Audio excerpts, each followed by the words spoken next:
మీరు వచ్చింది కూడా ఫస్ట్ ఇది అండి ఒకటి, అది ఒక 50 మీటర్లు అండి, అది క్లోజ్ చేసాం. రాత్రి ఏమో సెకండ్ అండి, ఇది ఒక 60 మీటర్లు అండి, అది ఇదేమో 90 మీటర్లు, ఇది 100 మీటర్లు. ఇప్పుడు మనం ఒక 10 మీటర్లు క్లోజ్ చేసామండి. ఇది ఈ రోజు లక్కీగా ఏంటంటే ఈవేళ వాతావరణం ఫస్ట్ అంటే ఈ 5 రోజులు చాలా బాగుందండి. అది అయితే అసలు ఈ నడిసిపోషన్ కాదండి, అసలు మొత్తం బళ్ళు జారిపోవడం, అన్ని బ్లాక్ కాటన్ సాయిలు. ఇది పెరిగితే మనకి ఏంటంటే ఈ ఫ్లో గట్టి కొడుతుందంటే మనం వేసిన మెటీరియల్ ఒక 20% కొంత పోతుంది. అయితే అందుకనే మళ్ళీ 1 టన్ వెయిటేజ్ ఉన్నాయి, ఎక్కువ ప్రిఫర్ చేసి అక్కడ గ్రేడింగ్ చేసి ఇవే చేస్తున్నామండి. కొంచెం ఇంటీరియల్ అయిపోవడం వల్ల మెటీరియల్ తెచ్చుకోవడానికి కానీ పనులు చేసుకోవడానికి ఇది కూడా 15 feet దాకా డెప్త్ ఉందండి ఇక్కడ. నెక్స్ట్ టైం లూజ్ సాయిల్ కూడా లూజు, భయపడుతున్నారు వీళ్ళు. ఇది వాళ్ళు కూడా ఆల్టర్నేటివ్ ఏమీ లేదు. 3 గంటలు 7 గంటలు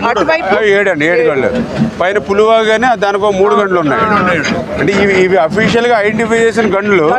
మిగిలిన ఏంటంటే గంటలు పడలేదు కానీ ఏ క్షణంలో పడేలాగా ఉన్నాయండి. బండ్లు అంతా స్ట్రెంగ్త్ లేవు, అంటే అండ్లయి జారి అంటే దాని మీద వాటర్ ఫ్లో అయిపోయింది. పైన ఆ హైట్ లో వచ్చిందని వాటర్ వాళ్ళ పైన ఆ వాటర్ ఫ్లో అయ్యి ఇంక ఈ బ్రిడ్జెస్ పడ్డాను.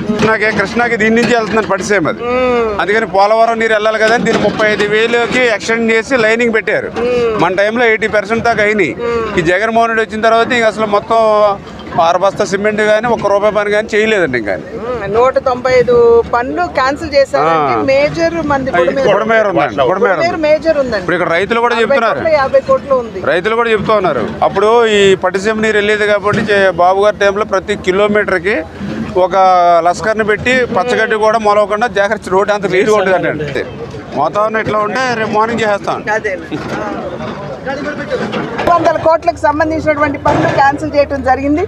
దాన్ని పర్యవసానంగా చివరికి ఒక గడ్డి మొలక కూడా తీసివేయనటువంటి పరిస్థితి. అంటే ఎటువంటి మెయింటెనెన్స్ లేకుండా ఇవాళ బండ్లు ఈ స్థాయిలో బలహీనపడ్డాయంటే ఇంతకు ముందున్నటువంటి ప్రభుత్వ హయాంలో కనీసం కూడా ఒక చిటికెడు మట్టి అక్కడ వేయనటువంటి సందర్భంలోనే ఈ రకంగా ఇబ్బందికర పరిస్థితుల్ని విజయవాడ వాసులు, విజయవాడ ప్రాంతం కూడా ఎదుర్కొంటుంది అనేటువంటి విషయం.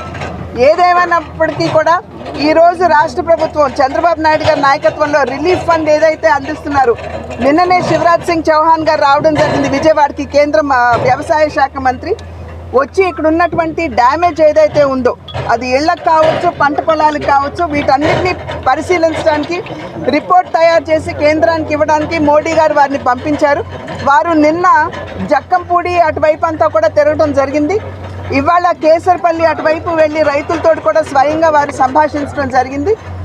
రైతులు కూడా పెద్ద ఎత్తున పంట నష్టపోయినటువంటి సందర్భంలో అటు బనానా కావచ్చు, లేదా పసుపు కావచ్చు, లేదా మనకి కంద కావచ్చు, ఇటువంటి పొలాలన్నీ కూడా వరితో కూడా నష్టపోయినటువంటి సందర్భంలో ఇవాళ నెమ్మదిగా నీరు తగ్గుతున్నటువంటి నేపథ్యంలో జరిగినటువంటి డ్యామేజ్ కూడా అంచనా వేసేటువంటి అవకాశం ఉంటుంది.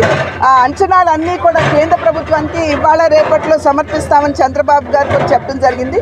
కనుక కేంద్ర ప్రభుత్వం కూడా వెంటనే స్పందించి తక్షణ సహాయం, అదేవిధంగా లాంగ్ టర్మ్ సహాయం, ఈ రెండు కూడా ఏ విధంగా చేయాలో దృష్టి పెడతామని చెప్పి శివరాజ్ సింగ్ చౌహాన్ గారు కూడా చెప్పారు.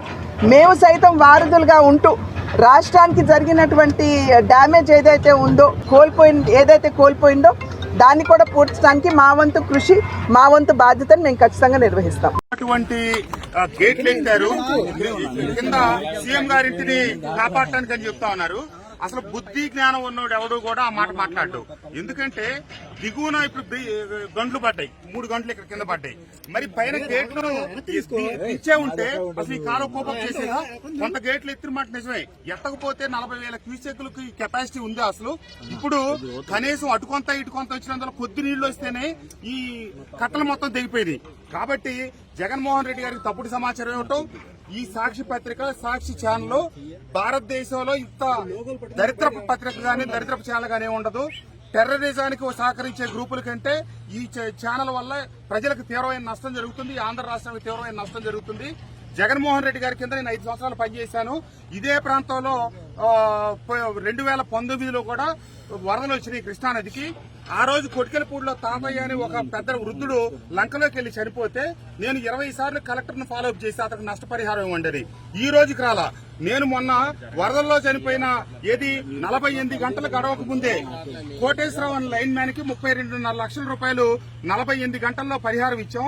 అంతేకాకుండా మన నియోజకవర్గ మైలవరం నియోజకవర్గ పరిధిలో 5గురు చచ్చిపోతే ఆల్రెడీ రాత్రి ఒకళ్ళకి చెక్ ఇచ్చాం 5 లక్షల రూపాయలు.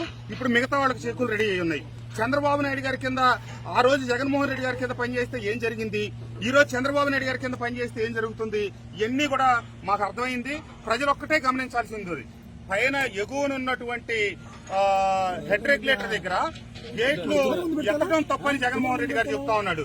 మరి ఎత్తిన తర్వాత కూడా కొంత నీరు కొద్ది నీరు వస్తేనే కట్ట 3 చోట్ల దిగింది. అదే గనక గేట్లు తెరిచి ఉండకపోతే పోలవరం కట్ట అనేది ఆనవాళ్లు కూడా ఉండేది కాదు.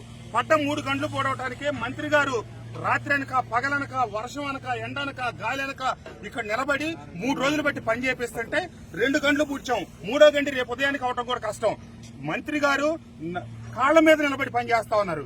మాకు ఆ హయాంలో నేను ఆ రోజున వరద బాధితులకి ఇబ్రహీంపట్నంలో లంక, పెదలంక, చిన్నలంక, ఇబ్రహీంపట్నం, పుష్కర్ నగర్ ఏరియా వాళ్ళు నీళ్లలో మునిగిపోతే భోజనం పెట్టిస్తే 10 లక్షల బిల్లు అయింది.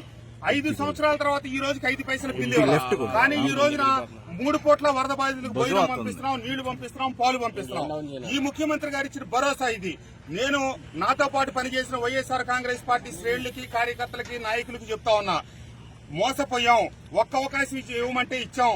జరిగిన నష్టాలు, కష్టాలు ఏం జరుగుతున్నాయి ఈ రోజు మీరందరూ గమనించండి. రాజకీయ ఉద్దేశాలతో మేము ఆరోపణలు చేయట్లేదు. అటు ఇటు 2 పక్కలు చూసి చెప్తున్నాను. నాడు నేడు దయచేసి సాక్షి పేపర్ చదివి, సాక్షి ఛానల్ చూసి వాళ్ళు చెప్పే కల్పితాలను నమ్మి రాష్ట్ర ప్రజలు మోసపోవద్దని చెప్పి ప్రజానీకానికి